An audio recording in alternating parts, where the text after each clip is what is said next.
Okay, so ni keadaan dia BB ni. So kita akan ganti barulah dengan PVC jugalah. Ni keadaan dia. Right, kita check dulu bicycle.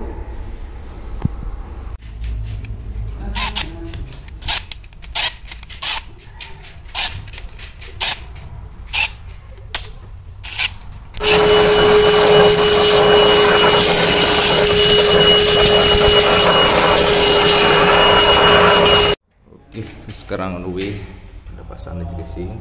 Dia punya tapak ni base dia. Nanti kita akan sambung wire mana yang pendek, sambung. Alright.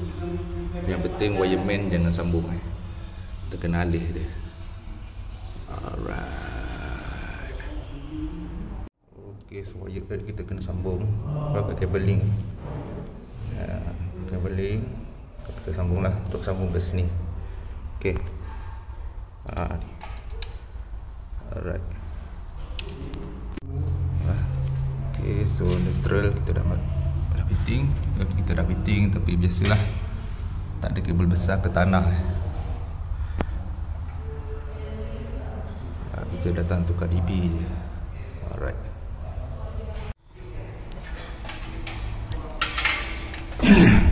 So dah siap fitting semua, pasang DB. So ni wire live saya tak sambung lah, cuma sambung wire earth saja. Okey, neutral pun tak sambung. Okay, tapi ni kita akan plaster balik. So sekarang nanti kita akan check voltage. Ni keadaan dia. Okay, alhamdulillah. So ada banyak lah spare. So nanti kalau ke depan hari nak tambah point wiring, tak payah tukar DB lah, ataupun tak payah nak kongsi dengan MCB yang lain. Baik. Okey, sekarang kita akan check voltage. Voltage masuk, incoming. Okey. 234 outgoing dia daripada main switch.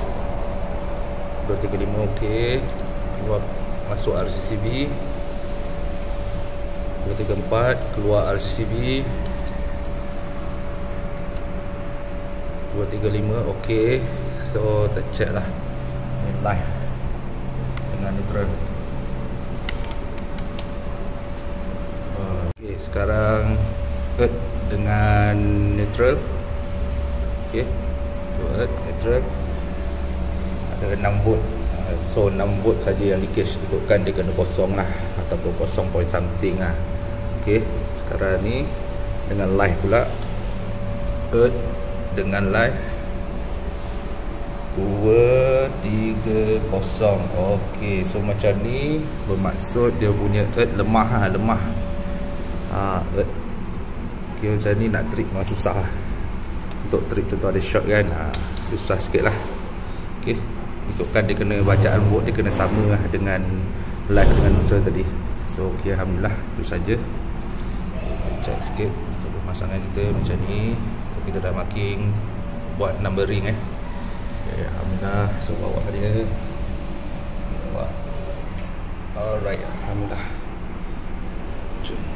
Okey, dah siap siap sampai dah plaster tepi, titik bersih ni plaster. Perlu chain, tak ada lubang-lubang tadi atas. Okey, alhamdulillah. So kita tengok main switch 63, RCB 63, sensitivity 0.1. So yang naik ni ada point lah, ni point lampu, yang tu point plug, yang lain ni spare. Okay, alhamdulillah. Settle.